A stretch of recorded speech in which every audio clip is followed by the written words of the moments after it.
ជំរាបសួរបងប្អូនអ្នកគ្នាសុខទុក្ខយ៉ាងណាដែរព្រឹកនេះសម្រាប់ខាងខ្ញុំវិញគឺធម្មតាទេហើយឃើញខ្ញុំសាក់រៀងញ៉ៃហ្នឹងមិនមែនថាខ្ញុំអត់សិតទេខ្ញុំសិតហើយប៉ុន្តែទឹមតងូតទឹកហើយចុះមកក្រោមធ្វើអាហារពេលព្រឹកណាប្រាប់គេទៀតខ្លាចគេមិនដឹងនិយាយប្រាប់ខ្លះទៅណា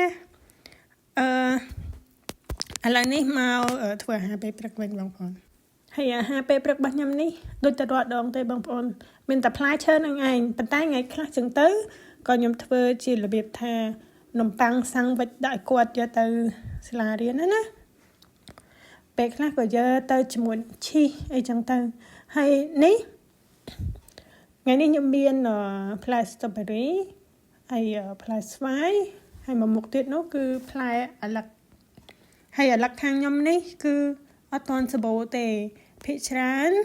គឺនៅរដូវក្តៅបានសបោហើយខែនេះគឺផ្លែទូចមែនតើហើយ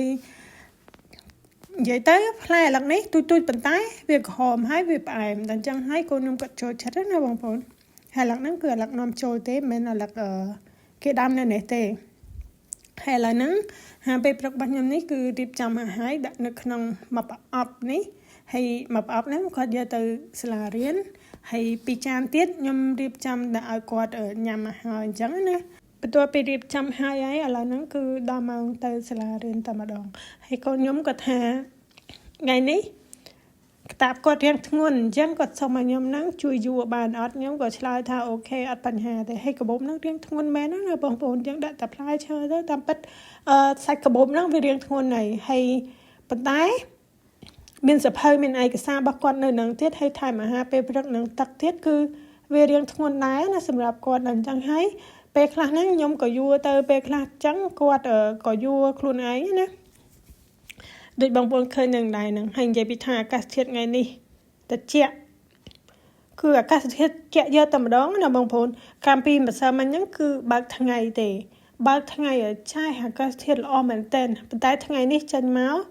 ចុះអាប់តែម្ដងដូចបងប្អូនឃើញនៅក្នុងរូបអញ្ចឹងអត់សូវមែនទេប៉ុន្តែបើសិនជានៅខាងក្រៅវិញណាគឺរៀងអាងឹតឆឹងតែម្ដងចុះអាប់យកតែម្ដងណាបងប្អូនខាងខ្ញុំនិយាយទៅខាងខ្ញុំនេះខែនេះគឺអាកាសធាតុប្រែប្រួលរហូតតែហ្មងអញ្ចឹងខ្ញុំបាត់ហ៊ាននិយាយថា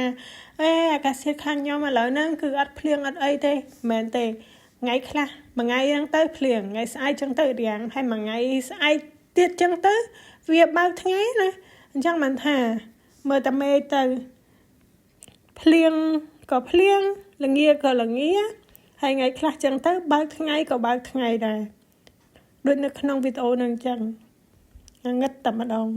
ហើយវីដេអូរបស់ខ្ញុំមានតែប៉ុណ្្នឹងឯងបងប្អូនអរគុណជម្រាបលាសង្ឃឹមថាជួបគ្នាក្នុងវីដេអូក្រោយទៀត